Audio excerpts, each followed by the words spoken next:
what you're about to witness here is a rod bearing change on the S63 V8 twin-turbo engine in the F10 BMW M5.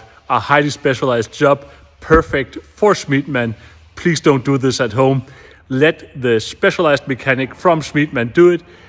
And of course, as always, we recommend going to Schmiedmann.com for parts and everything else you need for your BMW and Mini. Check out this cool video.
Off he goes, yet another happy customer here at Schmiedmann.com with a BMW M5, this time an F10 V8 twin turbo, now with new ACL bearings. If you need anything for your BMW, go to Schmiedmann.com